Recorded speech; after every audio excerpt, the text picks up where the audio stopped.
নমস্কার বন্ধুরা, আমাদের চ্যানেল বং ফ্যামিলি কিচেনের লাইফস্টাইল থেকে আপনাদের সকলকে স্বাগত জানিয়ে আজকে একটি দুর্দান্ত রেসিপি নিয়ে এসেছি। আজকে রেসিপিটি একটু ভিন্ন ধরনের। তাহলে চলুন রেসিপিটি পুরো দেখে নেওয়া যাক। আমরা আজকে বানাচ্ছি পাঞ্জাবি কারি।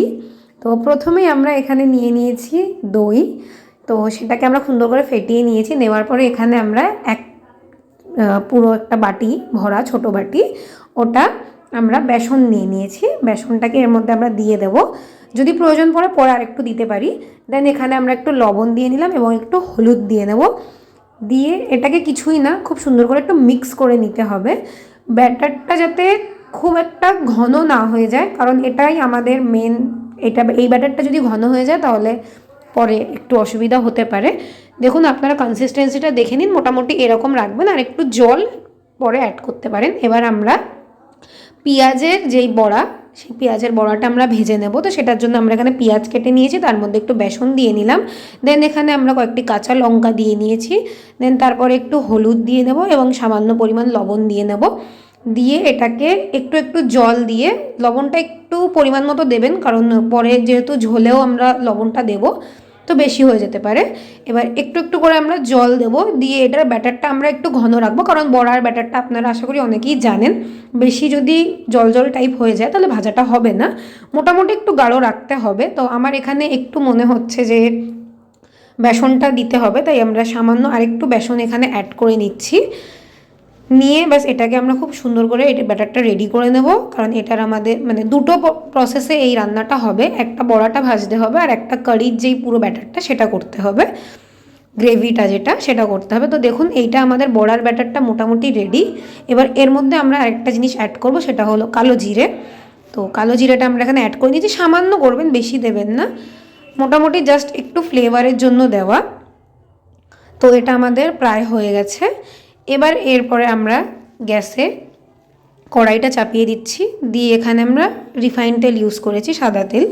তো এটাকে আমরা একটু গরম করে নেব, ভালো করে একটু স্প্রেড করে নেবেন যাতে লেগে না যায়। দেন এবার আমরা এক এক করে বড়াগুলিকে এর মধ্যে দিয়ে এপিট ওপিট খুব সুন্দরভাবে একটু লাল লাল করে ভেজে নেব। খুবই টেস্টি লাগে। এবার অনেকে কি করে বেসনের বড়া বানায়, তো আমরা অতটা বেসনের বড়াটা খেতে অতটা ভালো লাগে না আমাদের কাছে। তো সেজন্য আমরা পেঁয়াজের বড়াটা বানালাম, যেটা পেঁয়াজকে পকোড়ে বলতে হ্যাঁ, যেটা হিন্দিতে বলে। তো পেঁয়াজের পকোড়া দিয়ে কারিটা বানালে খুব সুন্দর লাগে। তো আপনারা অবশ্যই এবার বানিয়ে খাবেন। আশা করি আপনারা নাম অবশ্যই শুনেছেন অনেকেই, এবং যারা শোনেননি তারাও বানিয়ে নিতে পারেন, কারণ বাড়িতে থাকা কয়েকটি জিনিসপত্র দিয়ে আমরা এই রেসিপিটা করে নিতে পারি। তো দেখুন, কথা বলতে বলতে আমাদের এখানে বড়াগুলোকে দেওয়া হয়ে গেছে এক এক করে। এবার এগুলোকে দু পিঠ ভেজে নেব। একটা পিঠ আমরা এখন ভাজছি, এক সাইডটা একটু লাল লাল হয়ে গেলে আমরা এটা উল্টে দেবো। এ দেখুন, এটা লাল লাল হয়ে গেছে। মোটামুটি ওই 3-4 মিনিট মতো করলেই হয়ে যাবে, কারণ পেঁয়াজের যেহেতু বড়াটা, তো বেশিক্ষণ লাগবে না ভাজাটা হতে। তো দেখুন, এবার আমরা এটাকে উল্টে দিচ্ছি। তো আপনারা অবশ্যই একবার বানিয়ে খাবেন, আমার আপনাদের কাছে একমাত্র রিকোয়েস্ট। আশা করছি ভালো লাগবে, খুবই টেস্টি লাগবে। দেখুন, আমাদের মোটামুটি ভাজাটা হয়ে গেছে। এবার আমরা এখানে ফোড়ন দিয়ে নেব, জিরে আর গোটা ধনে। দেন এখানে আমরা দিলাম একটু তেজপাতা, আমরা একটা বড় সাইজের তেজপাতাকে দিয়ে দিয়েছি। দেন এখানে 3টে শুকনো লঙ্কা, আপনারা চাইলে একটু বেশিও দিতে পারেন, যেমন ঝাল খেতে পছন্দ করবেন সেরকম, কারণ শুকনো লঙ্কাটা মোটামুটি ঝাল থাকেই। তো এবার এটাকে খুব সুন্দরভাবে নাড়িয়ে চাড়িয়ে নেব ফোড়নটা। এই ফোড়নটা মানে এই রেসিপিটার জন্য একদম মেন জিনিস, এটা দিতেই হবে। তো দেখুন, এটা আমরা দিয়ে নিয়েছি। এবার এখানে আমরা একটু হিং দিয়ে নিলাম, আপনারাও হিংটা দেবেন, খুব টেস্টি লাগে। বা যদি অ্যাভেলেবেল না থাকে তাহলে এটা স্কিপ করতে পারেন। দেন এখানে আমরা চপড করে রাখা পেঁয়াজ দিয়ে দেবো, কারণ পেঁয়াজটা দিলে খুব টেস্টি লাগে। পেঁয়াজ ছাড়াও অনেকে বানায়, কিন্তু পেঁয়াজটা দিলেই সুন্দর লাগে। তো পেঁয়াজটা আপনারা দেবেন, আশা করছি যে সেটা একটু বেশি টেস্ট লাগবে।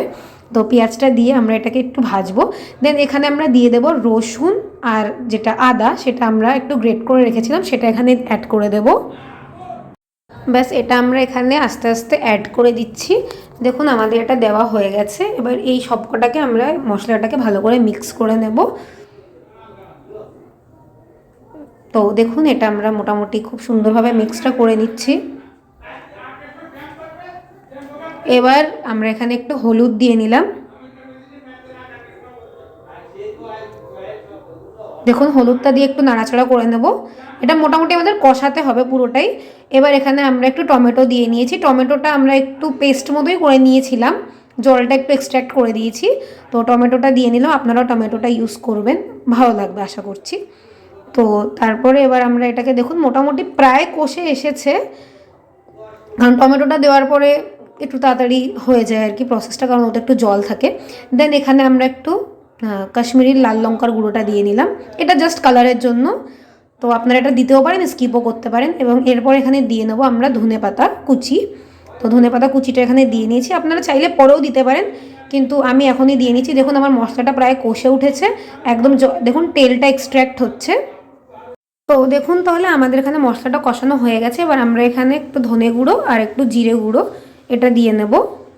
এটা ম্যান্ডেটরি দেওয়াটা যদি বলতে পারেন, তাহলে কম্পালসারি এটা একটু দেবেনই, কারণ এটা খুব সুন্দর টেস্ট আনে। তো দেখুন এটা দিয়ে আমাদের মোটামুটি মশলাটা প্রায় কষানো শেষ। এবার আমরা যেই ব্যাটারটা বানিয়ে রেখেছিলাম, বেসনের ব্যাটারটা, সেটা আমরা এখানে অ্যাড করে দেব।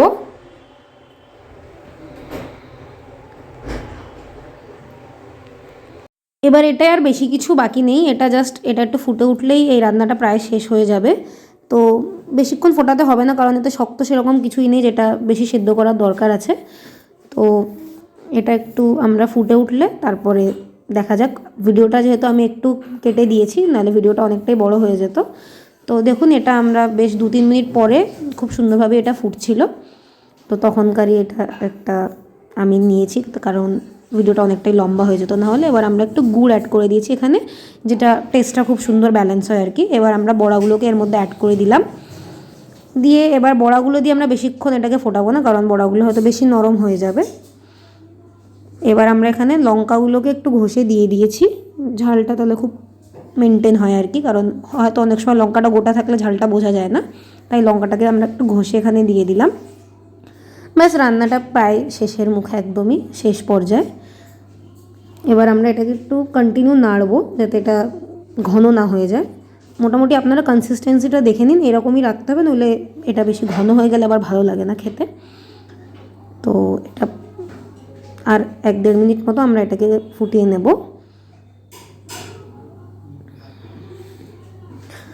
ব্যাস এটা এবার শেষ। এবার আমরা গ্যাসের ফ্লেমটা অফ করে দিয়েছি, দেখুন খুব সুন্দরভাবে এটা ফোটার পরেই অফটা করেছি। এবার দেখুন এটা ভাতের সাথে খুব সুন্দরভাবে এনজয় করা যায়, খুব দারুণ লাগে খেতে। তো আপনারা অবশ্যই একবার ট্রাই করবেন রেসিপিটি, এবং আমাদের ভিডিওটি যদি ভালো লাগে তাহলে অবশ্যই আমাদের ভিডিওটিকে লাইক করবেন এবং চ্যানেলটিকে সাবস্ক্রাইব করবেন। আমরা এরকম আরও অনেক রেসিপি নিয়ে আসবো পরবর্তীতে। তাহলে দেখা হচ্ছে নেক্সট ভিডিওতে, ততক্ষণের জন্য সবাই সুস্থ থাকুন, নমস্কার।